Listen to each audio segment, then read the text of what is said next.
Dr. Jung wrote a lot in 60 years that he was actively writing about these things.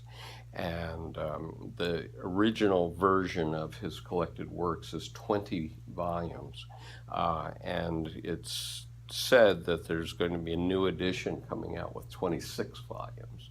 And I know I have two books about this thing that are his collected letters, 2 volumes of them. And those aren't in the collected works, so I know that those at least have to go in. So there's a lot to do, but there's some very simple things, and it's very important for our future. And one of the things that he was very serious about was that nothing can happen in the collective until it happens in the individual. And so if we start to talk about these things, and while I'm sort of leading the group, I want everybody to speak up and talk about it as we go, and let's see what we can learn from each other. And I'm proposing to be here every week to talk to whoever will come. The two places that, or maybe 3 places that you can really study in the U.S. are the Jungian Institute in New York City, Pacifica Graduate Institute, which is in Santa Barbara, California, and also, well, there's a Jung Center in Houston and another one in San Francisco. But many people come up against Jung and they just bounce off, right? And that's very much, I think a lot of people can do that. And interesting, about 3 or 4 years ago, I started to tweet out passages of the Red Book. I'd pick like one paragraph and tweet it out, but I wanted to do it in reverse order so that when you looked at my timeline, it would be there in correct order, right? And typically I would take like a 5-sentence paragraph, and each sentence was a tweet. And what I found was that it makes absolutely as much sense reading it backwards. Wow. Wow. Do you still tweet? Oh, yeah. What's your handle? Skip_Conover. And I have now about 28,000 followers, actually. But this is because I've been running this Archetype in Action website for since 2010. And everything, let's say 99.9% of everything that's there was put there by me. Okay, even if it was written by someone else. So I'm the sole curator.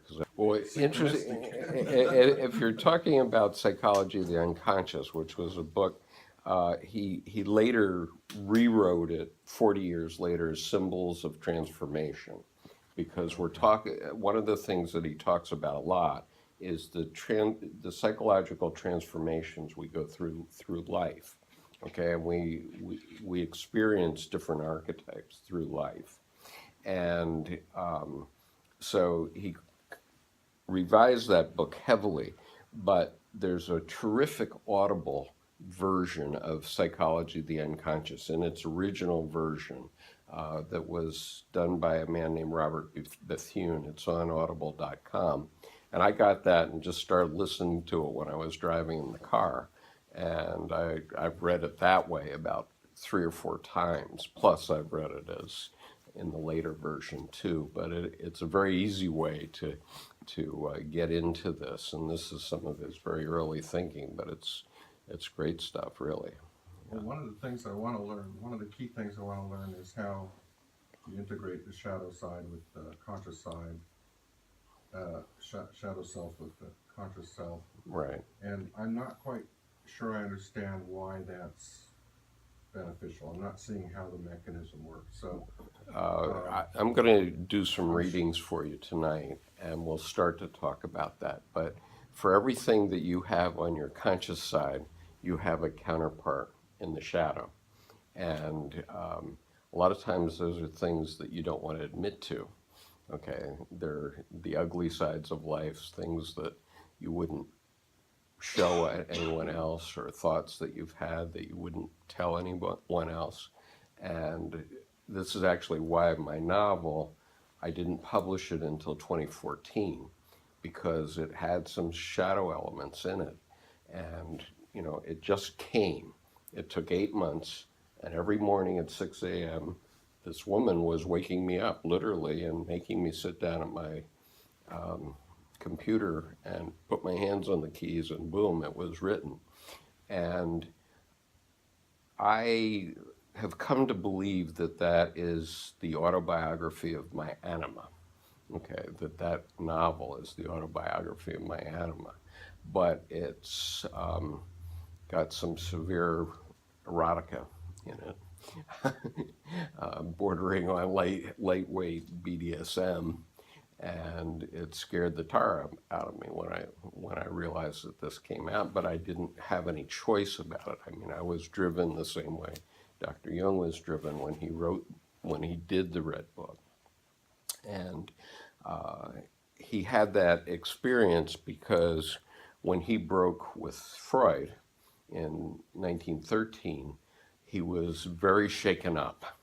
And there was a lot going on in Europe at that time, too, because that was in the preliminaries of World War I. And he was very shaken up, and he started to have these visions and dreams. And so what he did was, for the next 16 years, he wrote them down in very great detail in what's called the Black Books. And then he transposed them into a good version, which is the Red Book.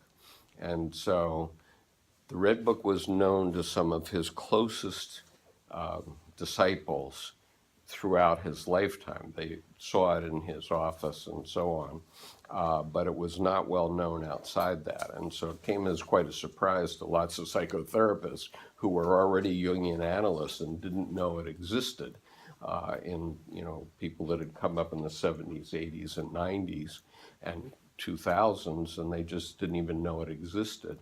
And Sonu Shamdasani, who's a professor of Jungian history, believe it or not, at a college in London, knew that it, not only knew that it existed, but he had found copies of it at Yale Library and a couple of other places. There had been not mimeograph, but carbon copies of the typing of the book that had been sent a few places. One of them was Yale Library. And so he went to Jung's heirs, and he said, look, this is going to get published, whether you guys go along with it or not. But I'd really like to publish, you know, a folio volume that is actually photographs. This is actual photographs. The first 200 pages are actual photographs of what Jung himself wrote. So all that calligraphy there and all those paintings in that book were done by Jung himself. And so they went along with it, and it's been incredibly successful, obviously. As it happens, I never thought I could paint. And in 1995, I started to paint, and I started to take classes over at Maryland Hall. And at first, I was really turned off because all these people were coming to these classes given by Bonnie Anderson and John Ebersberger, right? And they would do a still life, and they're trying to replicate a camera, and we have cameras for that today, okay? And so I finally started to cut myself loose when Bonnie Anderson and I took a portrait class from her in pastels, and she kept coming up behind me and saying, "You got to do it this way. You got to do it this way." I said, "No, I don't. This is the way I'm going to do it." And so, anyway, maybe next week I'll bring a portrait a self-portrait I did of from a photograph that was taken in Vietnam in 1970, and that painting says everything I have to say about the Vietnam War. And the essence of it is in 1 square millimeter, or centimeter, 1 square centimeter. and I'll bring that painting along. And I have the photograph. There were originally two photographs. One that was a very, very Marine officer, hot shot, ready to go, and then the same me 3 days later after I'd been through a battle and people in front of me had been killed and so on. And I had originally planned to paint both of them, but I started with the second one, and after I did the second one, I couldn't go back. And that's all about archetype and so on. Well, it's terrific to have you here. And if you see anything crazy going on, it's the two of you that are going to have to save us. Okay? Oh, I thought you meant we'd caused it. No. You have to save me because I'm not a psychotherapist. I'm not a psychotherapist. I don't presume to be a psychotherapist. I'm not going to evaluate anybody's dreams. Although I hear that many psychotherapists don't even ask for dreams anymore, I'm told. Do you ask for dreams in sessions? I don't. You do? Yeah. Only when I used to quite a bit. Only when I feel stuck now, because I feel like I have pretty reasonable access to people's unconscious. So, having been a therapist for some decades now. So Right. if I feel really stuck, I'll do that. Yeah. But the techniques work with sexual fantasy, which I talk about with people daily. So I think that's kind of the same thing. Yeah, I mean, obviously sexual fantasy is a big issue, and it's a major part of the shadow. Yeah. And it's where Freud was hung up. How many of you have seen A Dangerous Method? The movie A Dangerous Method. Okay, well maybe I better assign that for to get it on Netflix or on demand. It's the movie is terrific. It's got Michael Fassbender as Jung, Viggo Mortensen as Freud, and Keira Knightley as Sabina Spielrein. And it's a period before Jung broke with Freud. So it's really the period that's covered in this movie is about 1907 to 1913. And so it's the preparatory period to before he really started to do his writing and before he had his confrontation with the unconscious. And I'll read some of the things that were coming up for him at that point. But it's a fascinating movie. And Sabina Spielrein is his patient in that movie to begin with. And she later becomes a leading psychotherapist in her own right and one of the leaders in child psychology. And and she became Jung's lover. And so there's all shadow stuff that came up at that time, of course. So there were other things that were going on in Jung's life. And she may have been Freud's lover too, we don't know. But anyway, there's a very funny scene in there where Jung has as a patient a man named Otto Gross, who's also a psychotherapist, as it happens. And Otto Gross has been sent to Jung by his father. And so Otto Gross is incarcerated in Jung's hospital. And Gross starts to convince Jung in different ways. But one of the things he says is, I think the reason that Freud is so hung up on sexuality is because he isn't getting any. Focus on the thing you lack. Pardon? Focus on the thing you Right, lack. exactly. Dig a little deeper. One of the key things in Dr. Jung's work is the idea of, certainly of shadow, but also of individuation. And so I have two things to share with you. One of these may be a Joseph Campbell quote. I don't know. It's listed here as a C.G. Jung quote. And it might well have come from him. But one of the key things that Jung was ultimately talking about through all his work was the idea of individuation, and that is to become who you are intended to be. And so this quote is, the privilege of a lifetime is to become who you truly are. And you see that sort of in the movie that I mentioned. But and in a minute I'll tell you a little bit more about why this is the Buddhist center. I am not a Buddhist, or well, let's put it this way. I'm more of a Thomas More guy. I more have a religion of my own that has heavy Buddhist influences, because I went to Japan when I was 15, and I lived 1 mile from the great Buddha of Kamakura for 3 years. And of course, during this whole time, I went there many times, and I kept trying to figure out, what's this guy thinking about me?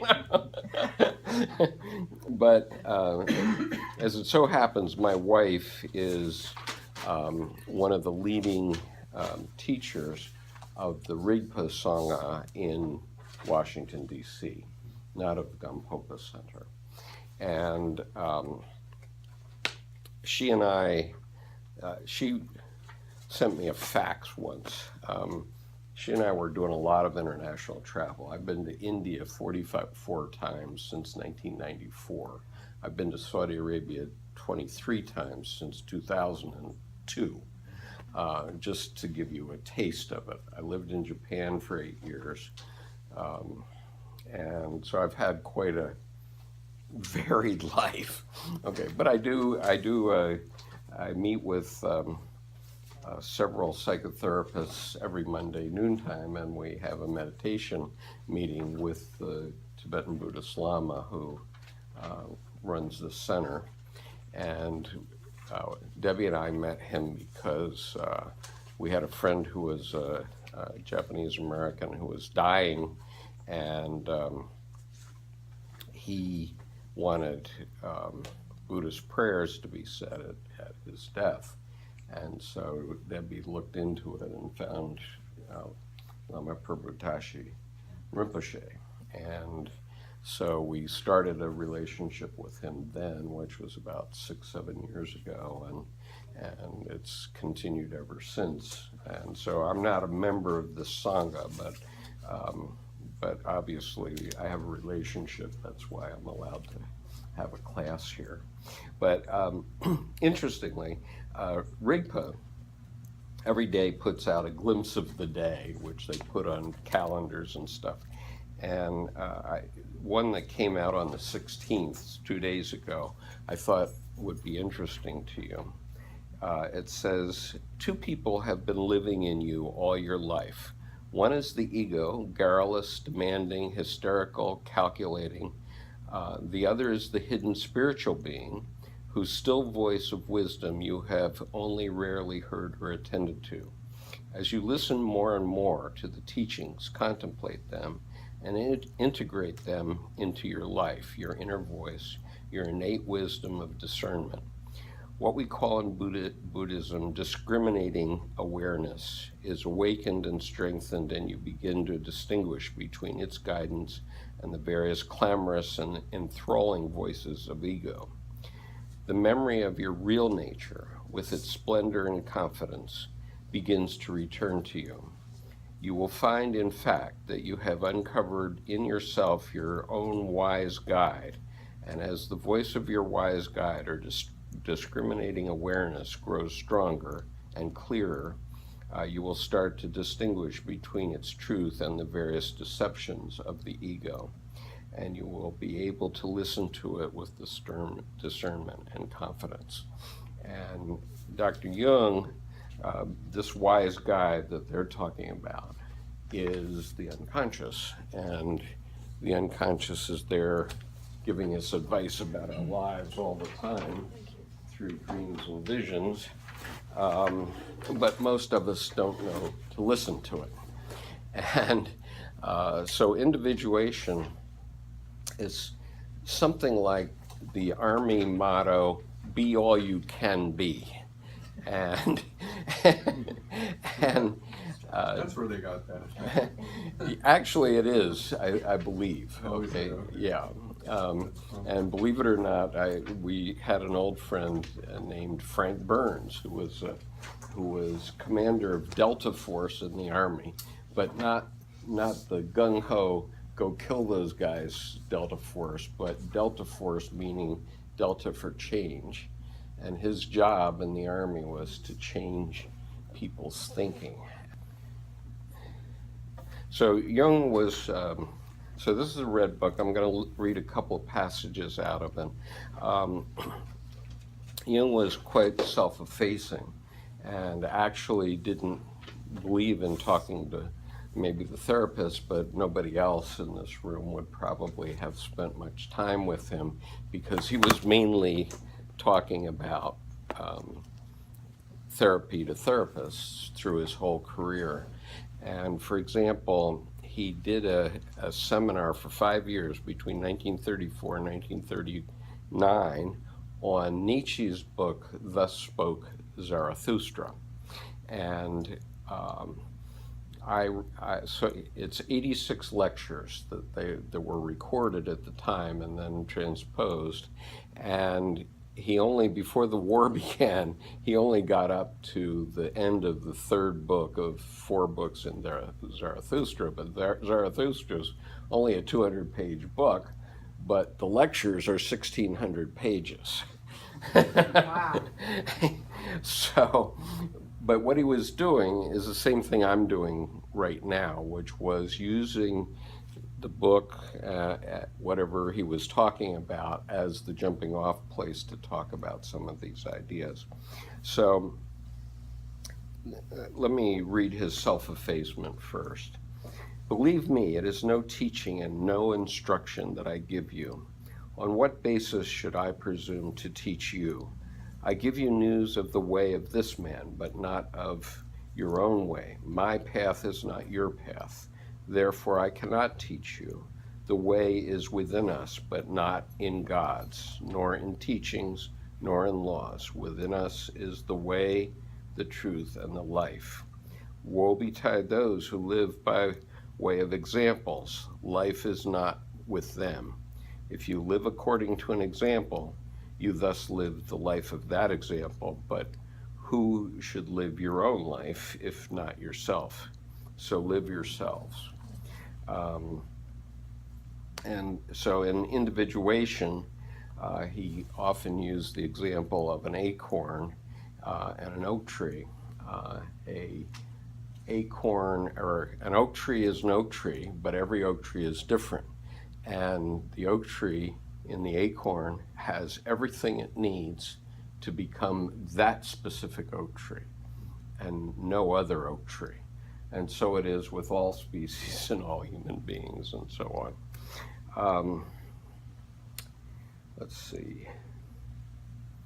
So this confrontation with the unconscious was happening right before and during World War I. And so one of the comments in a draft of the book, which was in one of the black books, was, therefore they all say that they are fighting for the good and for peace, but one cannot fight one another over the good.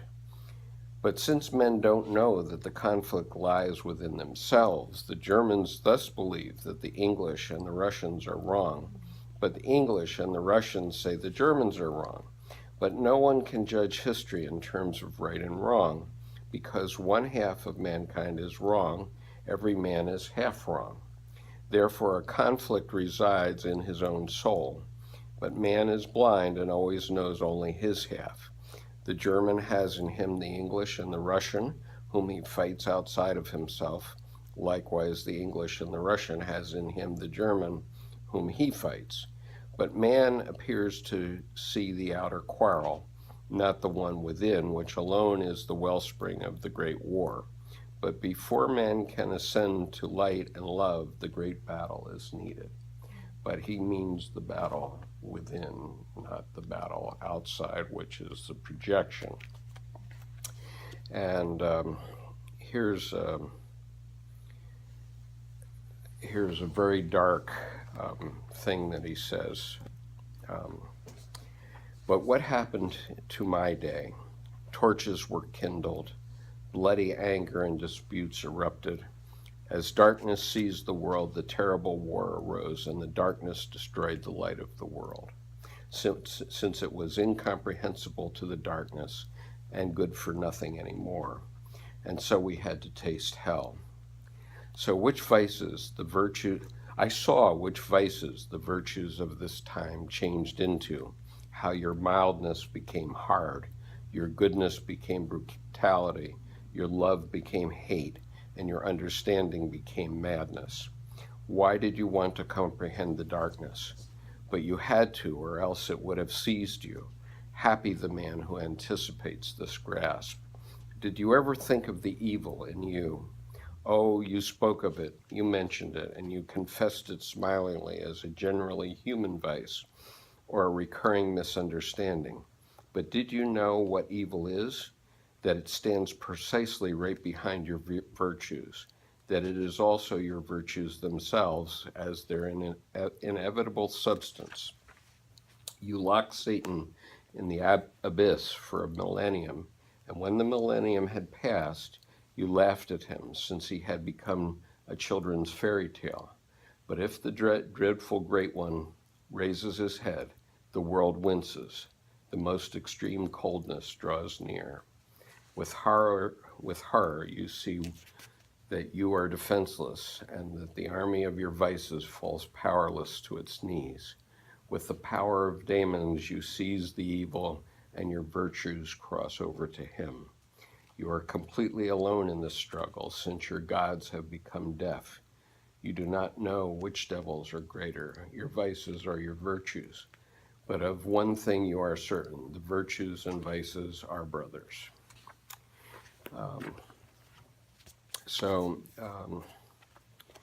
Then I just wanted to quickly read the epilogue here, and one other thing.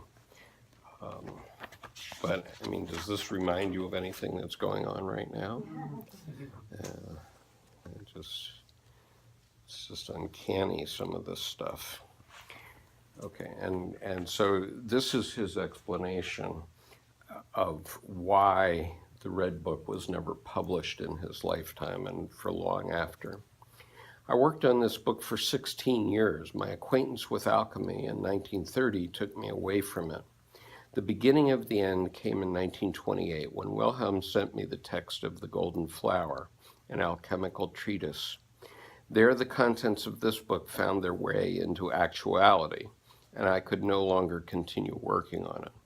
To the superficial observer, it will appear like madness. It would also have developed into one had I not been able to absorb the overpowering force of the original experiences. With the help of alchemy, I could finally arrange them into a whole. I always knew that these experiences contained something precious, and therefore I knew of nothing better than to write them down in a precious, that is to say, costly book, and to paint the images that emerged through delivering it all, as well as I could. I knew how frightfully inadequate this undertaking was, but despite much work and many distractions, I remained true to it, even if another possibility never, and then he stops in mid-sentence. And this is the dust cover for the reader's edition. He says, "The years on which I have spoken to you when I pursued the inner images were the most important time of my life. Everything else is to be derived from this. It began at that time, and the later details hardly matter anymore. My entire life consisted in elaborating what had burst forth from the unconscious and flooded me like an enigmatic stream and threatened to break me. That was the stuff and material for more than one life. Everything later was merely the outer classification, the scientific elaboration, and the integration into life. But the numinous beginning, which contained everything, was then." Okay, so here's a quote from him that you can find on YouTube. He said, "The world hangs on a thin thread, and that is the psyche of man. Nowadays, we are not threatened by elementary catastrophes. There is no such thing as an H-bomb. That is all man's doing. We are the great danger. Psyche is the great danger. What if something goes wrong with the psyche?" And so it is demonstrated to us in our days that the power of the psyche is of man, how important it is to know something about it, but we know no thing about it. Okay, that's in Face to Face with Carl Jung. And his point is, if we look around this room, aside from, I think that might be a living plant. So aside from living plants, everything that you can see in this room, including all the people, first came from the psyche, from the unconscious. It first came because you can't build a skyscraper until you can imagine it. And you can't type a paper until you can imagine it either. And so that's the significance of what we're talking about. So Jung was very conscious about the fact that he was a pioneer, and he never put together all of his work in one place and said, learn this course, right? He just He created it through his followers. Right, okay. And so in the second generation, people that were his closest disciples, he actually wrote forwards to their books in which he said in the second generation it's their job to digest some of this. And then in the third generation, which I consider myself now, the third generation will make it simple enough so everybody can understand it. One of the two key people that were in the second generation were Esther Harding and Eric Neumann.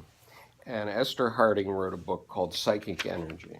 And in that book, she basically did a summation of Jung's thinking. And it's a terrific book. It was written, the version I have, as you can see from the copy, is quite yellow because it was 1949 edition, but it's still available in various editions on Amazon. And I just wanted to read to you the first paragraph of this book. She says, "Beneath the decent facade of consciousness, with its disciplined moral order and its good intentions, lurk the crude and instinctive forces of life, like monsters of the deep, devouring, begetting, warring endlessly. They are for the most part unseen, yet on their urge and energy, life itself depends. Without them, living beings would be as inert as stones. But were they left to function unchecked, life would lose its meaning, being reduced once more to mere birth and death, as in the teeming world of the primordial swamps. In creating civilization, man sought, however unconsciously, to curb these natural forces and to channel some part, at least, of their energy into forms that would serve a different purpose. For with the coming of consciousness, cultural and psychological values began to compete with the purely biological aims of unconscious functioning." And So do you think she's saying that you need the dark, you need the shadow, absolutely. That there's it gives energy to the. yeah, and the opposites are what give us energy.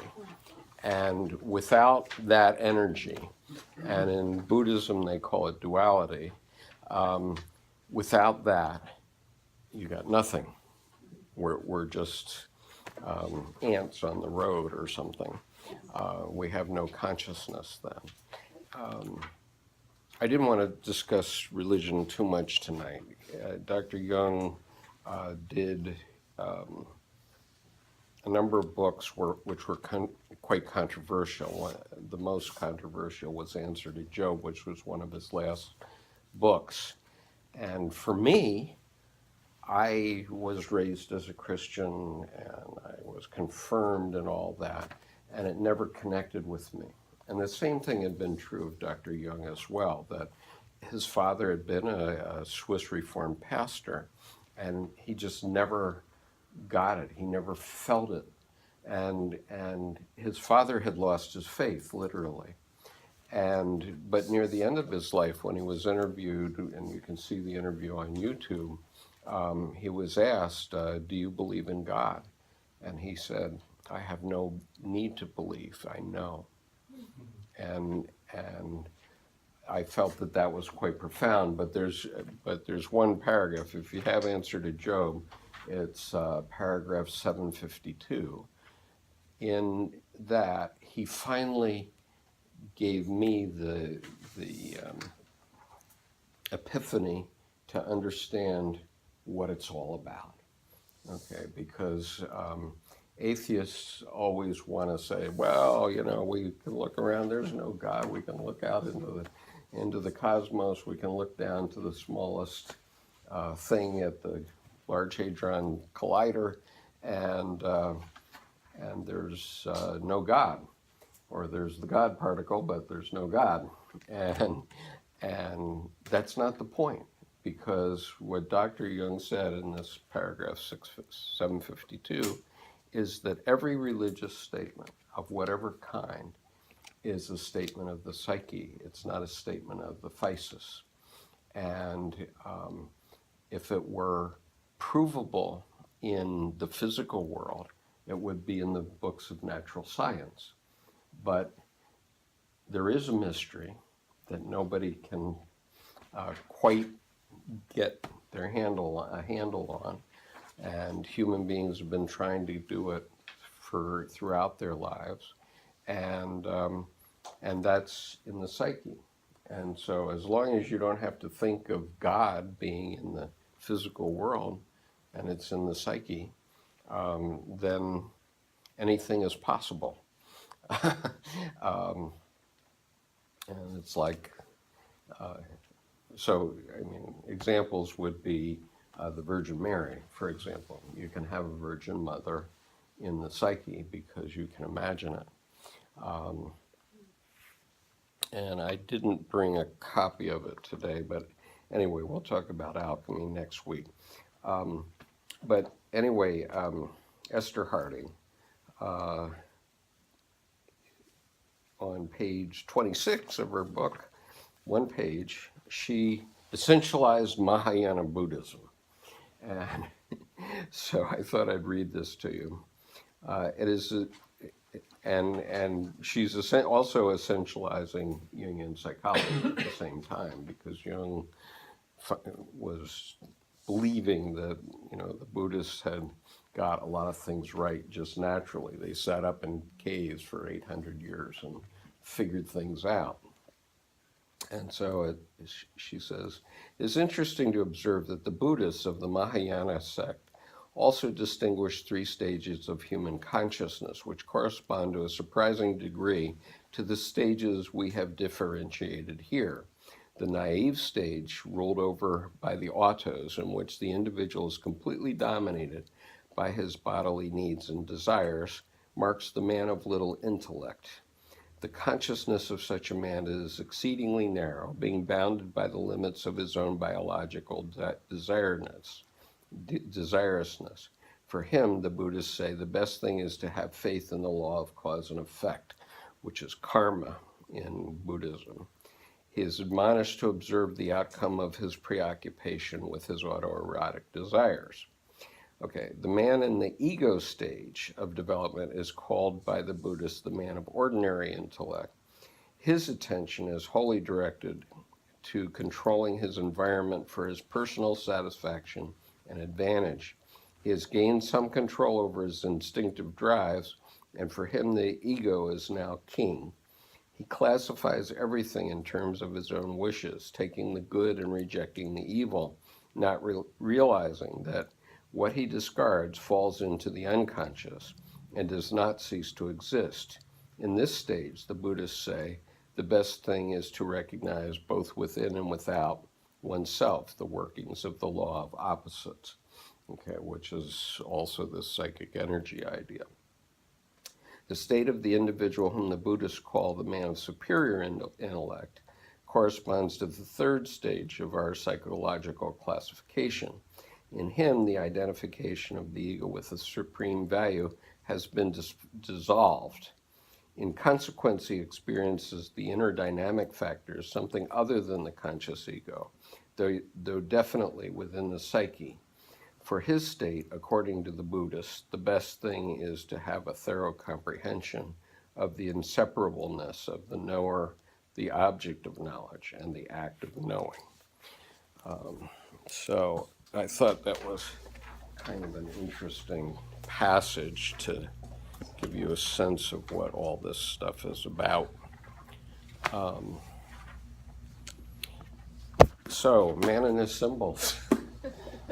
I haven't really gotten into it yet, but we can start working on it next week. I wanted to give a sort of sense of how this can happen, and I don't mean to do all the talking, but I'm prepared to do if no one else will talk. I'm going to be prepared to. So this book came up because Dr. Jung did do the interview with the BBC, which you can see on YouTube. And the man who did it, John Freeman, was a layman, and he's the one that wrote the introduction to this book. And he was selected to pull it together by Dr. Jung himself, because Dr. Jung wanted a layman to pull it together. And Dr. Jung was still very against talking to people like us. But when he did the BBC interview, he got so many letters that he had a dream which had him holding forth in a large conference hall like the UN or something like that. And it told him that he should do something for the layman. And what that convinced me of in 1990 was that probably I could never understand what Dr. Jung actually wrote. And so I spent about at least 15 years reading other people talking about his work, but not his work directly. When I started to read his work directly, I realized that it's very dense and tense. You can't just speed read it, no way, but it is very approachable. It's not really about psychotherapy per se. It's about how to think about things. Handheld books. But I want to talk about one symbol and how the unconscious works, and this has to do with driving. When I'm driving along, if I think of a police car, and almost always this image, this symbol, is a police car that's side on and it's driving from right to left. If that image comes into my mind, I immediately slow down, and invariably I'll find police within 2 minutes. This afternoon it happened to me again, and within 1 minute I had 2 police cars going the other way, bubblegum going. So probably we should stop. It's a long hour and a half. Would you recommend a hard copy of the book? I got it on Kindle, but I thought that the hard copy was much better. Unfortunately, this is black and white, has all the black and white images, and I don't find that as rich. And one of the key things that Dr. Jung talked about is that we think entirely in images, and an image can be a musical piece. Okay, it doesn't have to be a visual image, but he used this term images a lot, and so the imagery, and for artists the imagery is critical, obviously, but images are very important to his work, and you can come over and scan through this large copy of the Red Book if you want, and just see how rich they are. And it's kind of funny. I heard a decade ago that, there was this woman that came to him and said, "This is art, and this is great. You should be selling this." And I later came to understand that this woman that he was talking about was his anima, and he had to control her urge to make him into an artist, because his anima said, "Oh, this is great art. You should sell this." And but it was only a decade later that I realized he was talking about a vision of his anima that was the woman that was talking to him. Having a name that's both a masculine and a feminine name, it's always been very interesting for me to explore whether this is the masculine or feminine side of myself. Right, right. Well, I certainly have a feminine side. There's no doubt in my mind, because, as I say, this novel that I wrote is the autobiography of my anima. And everything that is in that novel either happened to me personally or it happened to somebody that I know intimately. And it actually happened. It is the autobiography of the anima side. And my wife, in her wisdom, refused to read this book until I had 10 women read it, 10 other women read it. And I did have quite a number of women read it. And they all loved it, but I thought it was pretty intense personally. But he was very self-effacing, as I said, and in his last book, or not his last book, but his memoir, what passes as his memoir, which is Memories, Dreams, Reflections, he says, I just went to the river and dipped my hat into the river, and this is what I came up with, but, it's nothing special. And, we all have potential for something within us. And the question is, how do we free that thing? And anyway, I strongly urge you to see A Dangerous Method. It's an outstanding movie.